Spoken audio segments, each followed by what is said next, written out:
ñi taxaw ci Bougane Gueye Dany xam naa di ngeen ne jarul tontu mais dañ koy tontu parce que dafa am solo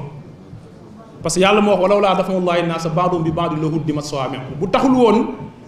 ñi jug pour incarner le bien niñ leen di jañee pour ñu jàkkaarloog ñi jug pour incarner le mal kon adduna bi yàqu na kon màbbal nañ sax man yàlla samay symbole synagogue yeeg église yeeg jàkka yi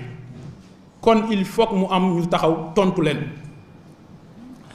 dañu koy laaj moom ex richesse am bi mu amoon parce qu'il n'est plus riche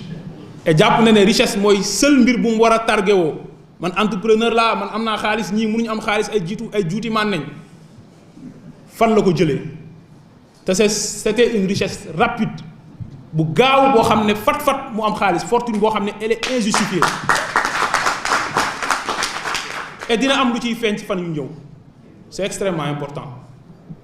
parce que am na loo xam ne dafa yomb ci réew mi waaye chaque jour mu ne moom entrepreneur la def na ay preuve am tijji na entreprise kon ay fonctionnaire kenn du leen dénk réew loolu réew ku ko dégg rek xam ne kii amul xel ñaata réew nañ dénk ay homme d'affaires ñu yàq ko ñaata réew nañ dénk ay fonctionnaire ñu defar ko Lula travailleur la woon boo xam ne syndicaliste la tabaxul réewam Lula da Silva ca Brésil am na réew yoo xam ne fal nañ fa ay homme d'affaires yu mag comme États-Unis benn mandat lañ am ñi ñuy sanctionné leen après beneen mandat la ñuy xaaraat mun nañ ko bañ a am comme mun nañ ko am est-ce que dañu bind ne yow boo mënee yor boutique bi développé rek yow dañ laa war a dénk réew waaye moom sax mënut a yor boutique ndax entreprise yi mu yor fu mu mujj kaay na jooni déggati ngeen ko kon boo naan entrepreneur laa dañ maa war a jox réew yow li say entreprise noo ko yoree say entreprise naka nga ko yoree ban modèle économique nga def est-ce que employé préservé nga leen est-ce que say groupe de presse ña fa nekkoon ay icône ñu ngi fay continuer di des ba nit ñi di fa bëgg ñëw mu nekk une entreprise attractive wala nit ñi dañuy daw nan nga gouverner sa entreprise ndax ku mënta yar kërum liggéeyu 3000 personnes yàpp sénégalais mooy taxaw nga ne da ngay bëgg a diriger 18 millions de sénégalais c'est pas possible waaye chaque jour mu attaqué président Bassirou Diomaye Faye ak premier ministre Ousmane Sonko ñu lay xamal ne ñi ngay attaqué du ñu sa morom nawloo wuñu la duñu la mës a tontu ñun ñi ñoo lay tontu ñun la JPS ñu ngi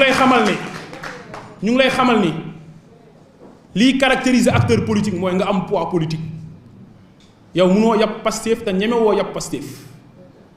Pastef 2014 nañ ko créé mu participer ci 5 élections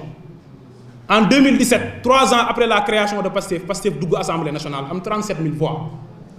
présidentielle 2019 Pastef am 15% am 687 000 voix jël 3e présidentielle élection locale janvier 2022 Pastef fal ay dizaines de maires législative bu juillet 2022 Pastef fal 24 ba 25 députés xawoon na imposer cohabitation assemblée nationale mars 2024 Pastef am 54% dès le premier tour et ses alliés lii mooy bilan wu Pastef en 10 ans yow sa bilan en 2018 bañ ko créé ba léegi ci weer yi dañ ko créé woon 6 ans parce que yow bi ñu lay créé sa mouvement boobu parce que benn élection rek la bokkoon boo bokkul kon élection yi ma wax ni yëpp da nga cee bokk muy ñeenti élection locale 2022 damay wax sénégalais yi kii wax muy Bougane Gueye Dany lan la ko sénégalais yi nattal ci locale 2022 ndax ñun département de Dakar nañuy defee politique communes yi fi gën a représentative Mermoz Sacré-Cœur bokku ci commune bu am solo la nag ñu ngi fàttali ne commune u Mermoz Sacré-Cœur ci élection yi ñu jugee nombre d'inscrits yi c'était 24 261 inscrits Bougane Gueye Dany nekk candidat à côté de 9 autres candidats pour conquérir suffrage waa Mermoz Sacré-Cœur 24 261 personnes ñoo inscrits pour voter foofu ba ñu tamee ci vote yi 11 565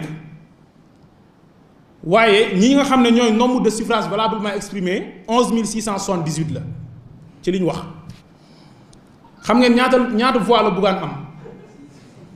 675 voix boo jëlee 675 voix sur 11 678 voix xam nga ñaata la pourcentage 0,5%. lii la sénégalais yi nattal sénégalais yi teg nañ la sa place waa Mermoz Sacré-Cœur teg nañ la sa place te muy commune bu ndaw ci biir Dakar mënoo ko gagné 0,5% nga am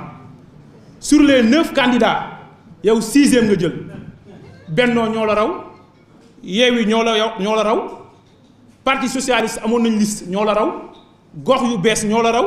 waaye am nañ ñu ñuy wax alliance des valeurs éthiques et citoyennes ñooñu sax ñoo la raw avec nga jël 6e kooku moo taxaw tey di tëkku le président de la république Bassirou Diomaye Faye am naa Diomaye moom malheureusement du nelaw lu bëri mais bu doon nelaw moom xam naa day biddanti parce que loolu mënu ko teree nelaw mais bi ñu jugee ci local yooyu même local yooyu nga ne candidat nga ville de Dakar mënoo sax defar liste ñu teg ci juróomi weer kaay ñu dem législative juillet 2022 mënoo am parrainage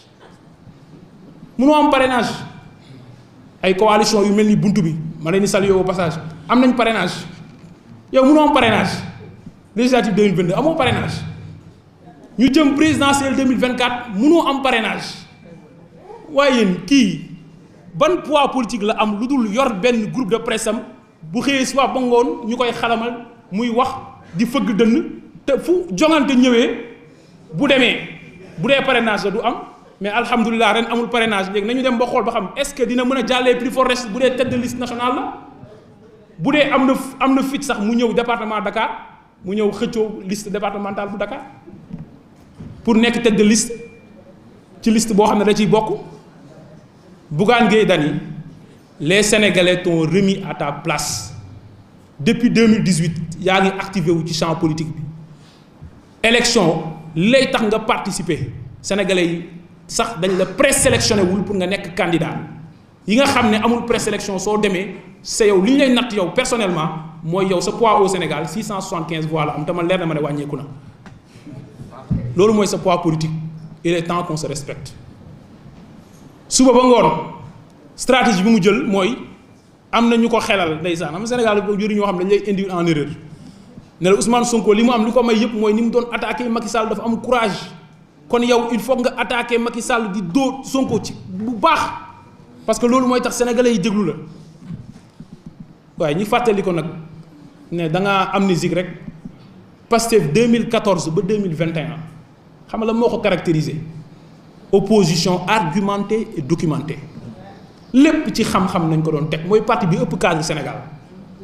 ba ñuy réformer code minier bu 2016 Pastef dañ cee bokk indi seen xam-xam président Pastef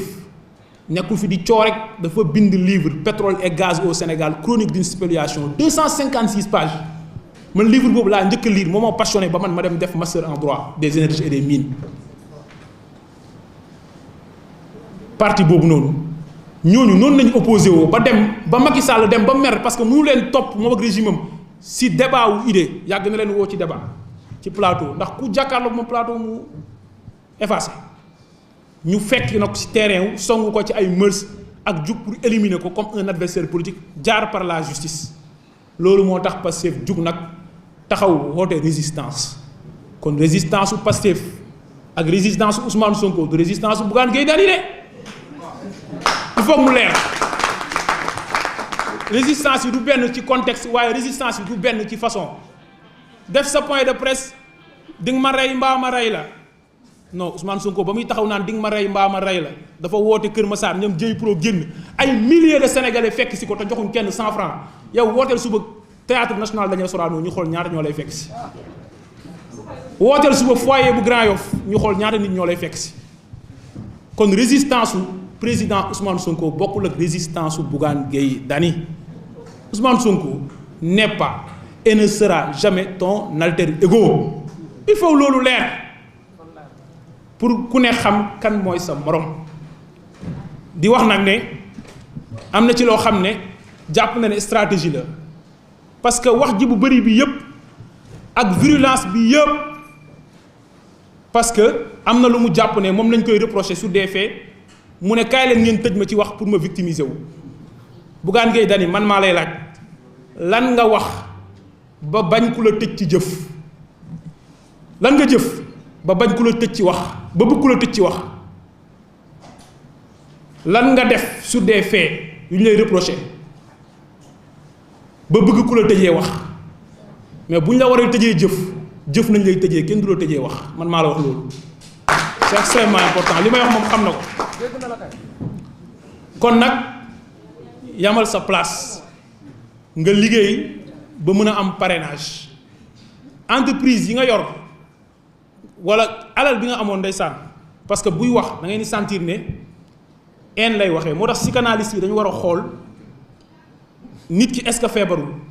parce que day souffrir d'une maladie grave et maladie bi lan la mooy maladie wu haine ak jalousie mooy Bassirou Diomaye Faye gis nga ni mu doon waxee démb parce que non ce jeune là maa ko magee ñetti at Ousmane Sonko ñoo bokk génération pourquoi ñii sénégalais yi topp leen xër ci ñoom bëgg leen fonk leen ñu crédible fu ñu dem ñu tijji leen man mënuma am loolu te man jàpp naa ne am naa alal loolu Sénégal doo ko fi mës a amee parce que crédible ci bëtu sénégalais yi te sénégalais yi xam nañ lu tax crédible xam nañ la moo tax nga dem bay mer bay saaga parce que lu tax sénégalais yi nanguwuñ la wóolu ndax musuñ jàpp ne opposant nga loolu ñun mënuñ ci dara kon nag fi ñuy daanelee ci chapitre Bougane parce que benn chapitre la woon bu ñu war a clôturer pour jàdd ci leneen mooy Bougane Gueye Dany yamal sa place boo génnee suba 8h15 ñu def point de presse ñun JPS tontu la man maa la wax loolu et on te dira que ñi nga bëgg a jàkkaarloog ñooñu duñ mus a nekk sa alter ego et na nga xam ni li la war mooy yor say entreprise ci façon bu sell ba sénégalais yi wóolu say entreprise waaye nag li la war mooy nga liggéey ba mën a am parrainage bis boo amee parrainage après sénégalais yi dinañu la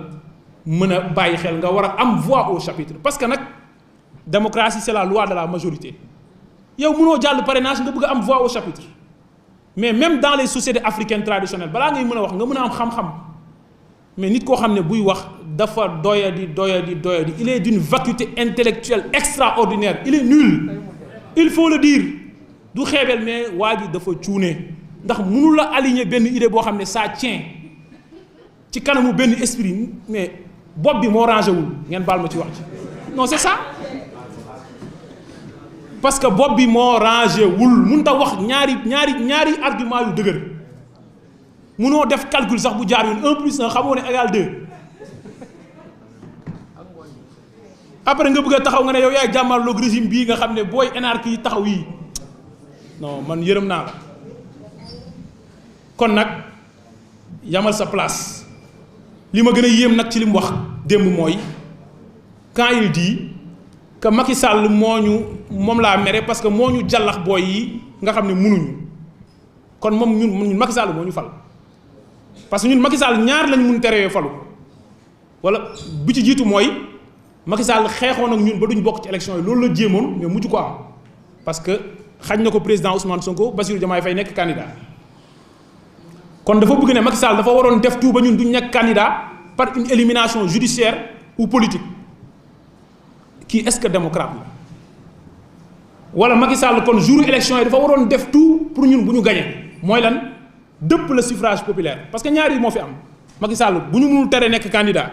ñu dem élection Macky Sall mënul tere ba 54% yi am parce que moom moo taxawoon ne 54% yi ci la bokk kon ça veut dire que sénégalais yi ñoo voté 54% yi il l'a admis mu taxawaat ne Macky Sall moo tax ba ñun ñu falu kon Macky Sall moo ko mere te mu taxaw naan ay nitam ñoo ñu voté ci ay localité xanaa moom day mere ay nitam après nga taxawaat nga ne Macky Sall nga mere mel ni Macky Sall mënoon nañu teree falu kon yow day wane yow esprit bi nga am ci démocratie mooy nit ku yor pouvoir dafa war a xañ ku ko neex du falu parce que kii incompétent la musumaa gis ku cuunewee nii musumaa gis une telle inculture démocratique et politique kooku taxul ba kenn dellu ginnaaw kooku président Ousmane Sonko président de la République Bassirou Diomaye Diakhar Faye duñu ko tontu ndax taluñu ko ils sont sur des enjeux stratégiques yoo xamante ne franchement ñun ñi sax waruñu ko woon tal waaye am na loo xam ne duñu ko bàyyi parce que il y va de notre responsabilité parce qu'on nous a responsabilisés à la tête du mouvement des jeunes patriotes et nous devons faire face aux fossoyeurs de la République mais ñun ñi sax nawloo wuñ ko kon bu dee wóolu na boppam tuuti man de Pastef maa fa gën a néew xam-xam maa fa gën a nekk xale maa ngi koy invité à un débat public su bëggee demee ñu dem ci émission wu téléem yooyu ak journaliste yi maa ngi ko un débat public